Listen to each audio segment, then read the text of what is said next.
Okay, question क्या है कि अब ये स्प्रिंग इस तरह से है,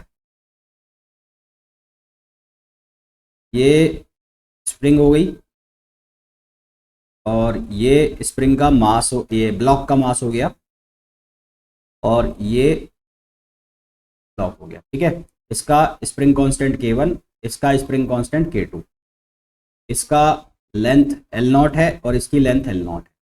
मैं ये बोला है कि ये जो मास है ये इस डायरेक्शन में जा सकता है, पहले डिफाइन कर दिया, ये मास जो है इस डायरेक्शन में चल रहा है, हॉरिजेंटल डायरेक्शन में।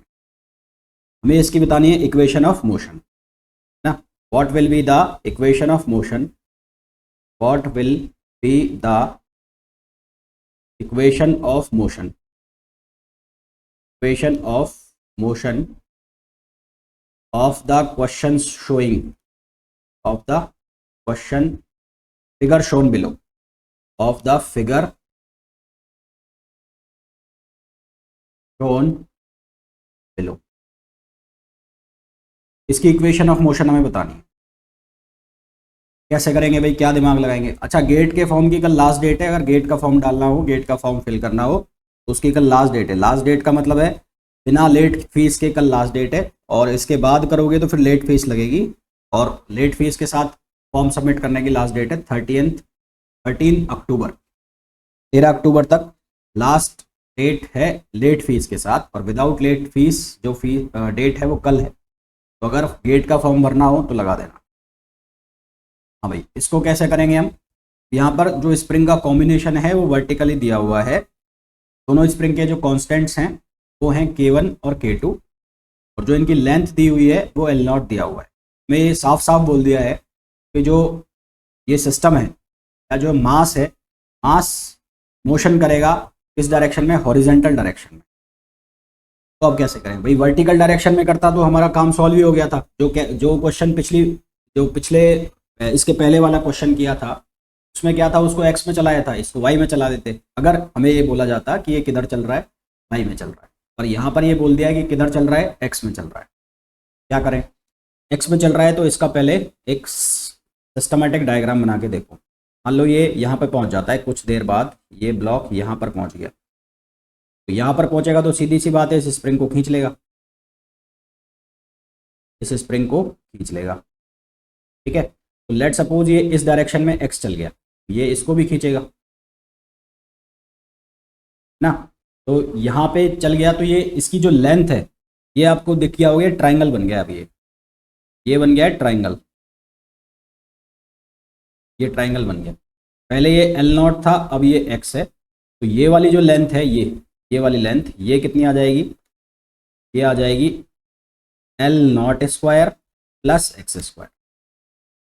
ये लेंथ जो है कितनी आ जाएगी? L0² plus x²। इसका मतलब ये वाली जो लेंथ है ये कितनी होगी? L0² प्लस x², और ये वाली जो लेंथ है वो भी कितनी होगी? L0² plus x²। सही है? यहाँ तक, यहाँ तक क्लियर हो गया है? मैंने लेंथ कैसे लिख दी? मैं ये मान रहा हूँ कि x आगे चला गया होगा, तो लेंथ कितनी हो गई? L0² plus x²। यहाँ तक बात क्लियर?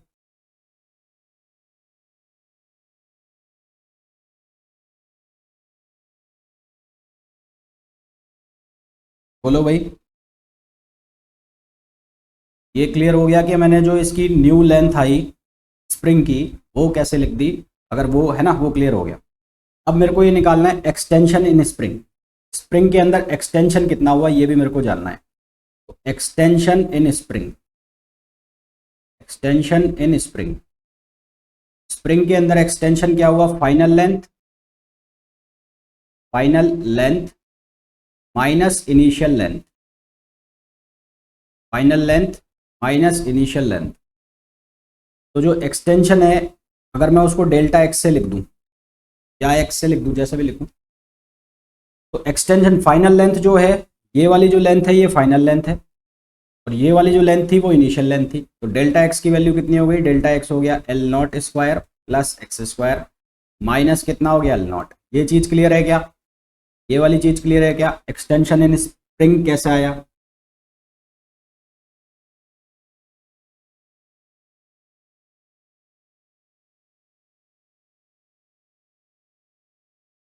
ये वाली चीज क्लियर है क्या? एक्सटेंशन इन स्प्रिंग कैसे आया?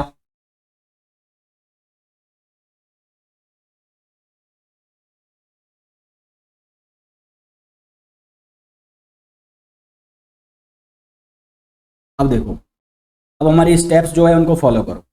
सबसे पहले डिग्री ऑफ फ्रीडम बोल दिया, फिक्स कर दिया यहाँ पर, तो डिग्री ऑफ फ्रीडम हो गया 1। जनरलाइज कोऑर्डिनेट कौन सा हो गया? x हो गया।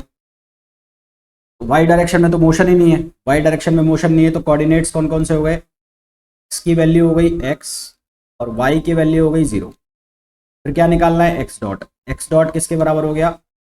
x डॉट के बराबर हो गया। और फिर क्या निकालना है हमें? फिर निकालना है y डॉट, तो y डॉट कितना हो गया? 0 हो गया। सबसे पहले क्या निकालनी है हमें? Kinetic energy.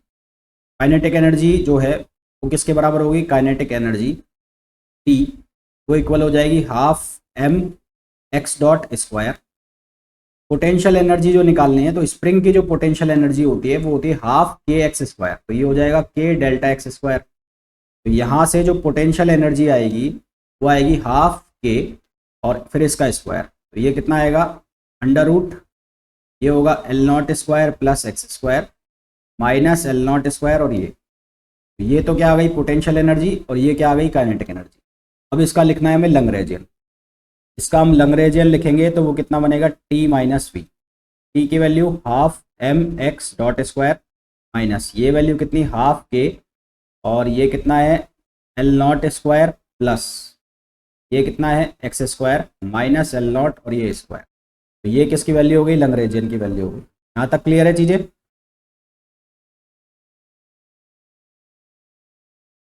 बोलो भाई, यहाँ तक क्लियर है चीज़ें? अब इसकी निकालनी है हमें equation of motion. Equation of motion, equation of motion.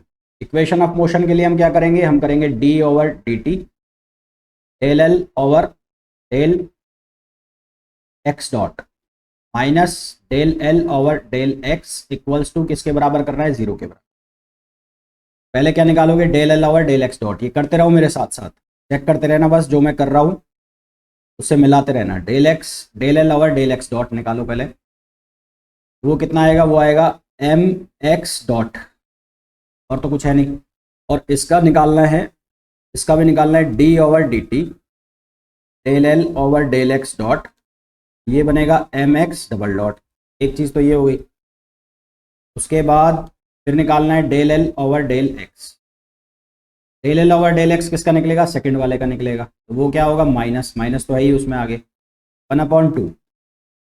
फिर के का के रहेगा 1/2 के, ये तो ऐसा कैसा रहेगा? इसका करोगे 2 एक्स स्क्वायर की तरह सॉल्व होगा, तो ये बनेगा, क्या बनेगा? ये बनेगा L not square plus X square minus L. जो ब्रैकेट में जो चीज़ें लिखी हुई हैं उनका होगा, तो ब्रैकेट में एल का तो खत्म, under root L not square plus X square का होगा पहले, under root L not square X square का होगा, तो ये क्या बनेगा? ये बनेगा अंडर रूट का है ना, तो अंडर रूट है तो 1/2, और नीचे आएगा कितना? L not square plus X square, और ये ऊपर कितना आएगा? 2x। तो इसका जो डिफ्रेंशिएशन ये 2 से 2 कैंसिल, ये वाले 2 से ये 2 कैंसिल, तो यहाँ क्या बचेगा? क्या यहाँ बचेगा? k, और ये बचेगा under root L not square plus X square minus L. Then यहाँ पर हो गया x अपॉन ये जो वैल्यू है ये हो गई L not square plus X square. देखो भाई, यहाँ तक क्लियर है क्या? यही आ रहा है क्या डिफ्रेंशिएशन? डिफ्रेंशिएशन चेक कर लेना भाई, ये गलत ना आए, एक बार चेक कर लो वापस से, कुछ गड़बड़ तो नहीं है।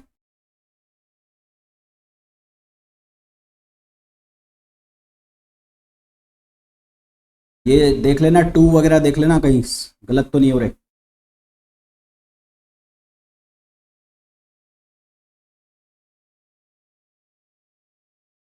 इसमें एक चीज़ और कर लेना, देखो अभी ध्यान से सुनना, मैंने ये एक स्प्रिंग के लिए लिखा है, ये जो हमने पोटेंशियल एनर्जी लिखी है एक स्प्रिंग के लिए।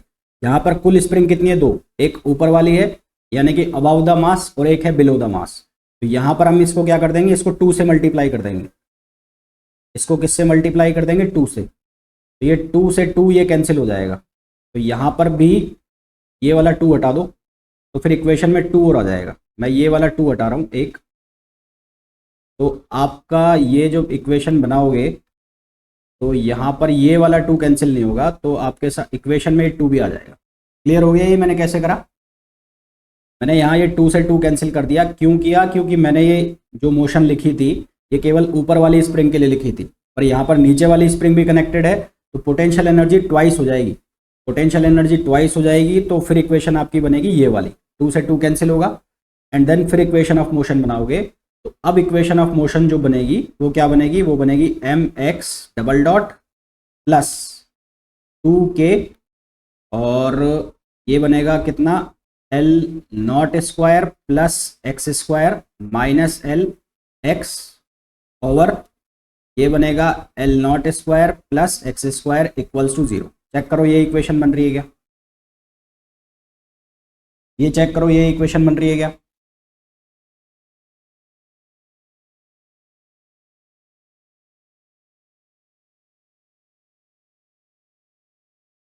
अब देखो, अब क्या करना है नेक्स्ट स्टेप में, इस इक्वेशन में mx डबल डॉट प्लस यहाँ क्या लिखा हुआ है 2kx, इसको मैंने आगे लिख दिया 2kx। फिर इस इक्वेशन को मैंने कैसे लिखा? इसको लिख दिया मैंने 1 माइनस एल नॉट, ये एल नॉट है, ये भी एल नॉट है, ये भी एल नॉट है, एल नॉट, ये भी एल नॉट ना, हाँ L not, L not upon under root X square plus L not square और इक्वल्स टू 0, ये बनेगा। अब ये जब बन जाएगा तो मैं क्या कर सकता हूँ, ये जो एल नॉट है, L not upon under root X square plus L not square, तो कैसे लिख सकता हूँ? 1 upon 1 plus 1 plus X square upon L not square, ऐसे लिखा जा सकता है। और अगर ये ऐसे लिखा जा सकता है तो फिर ये वैल्यू ऐसे भी लिखी जा सकती है, कैसे?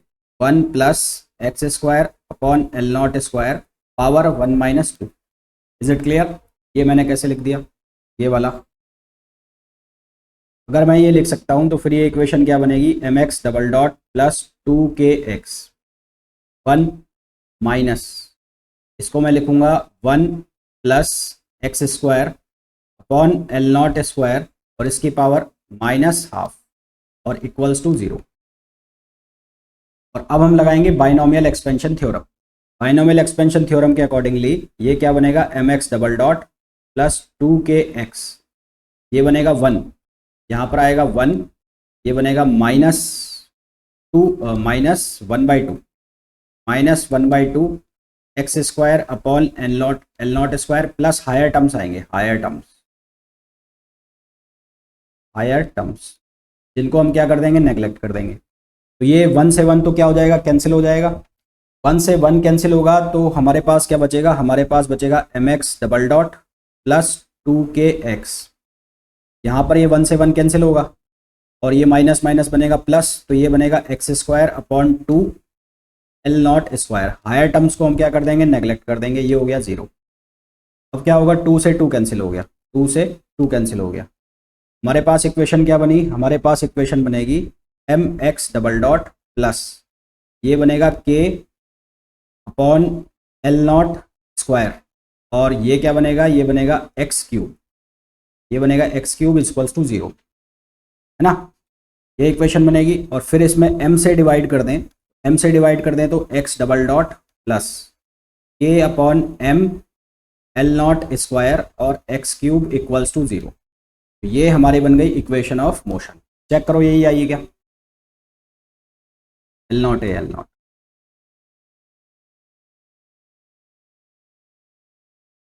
यही आई है क्या इक्वेशन ऑफ मोशन? एक बार चेक करके बताओ।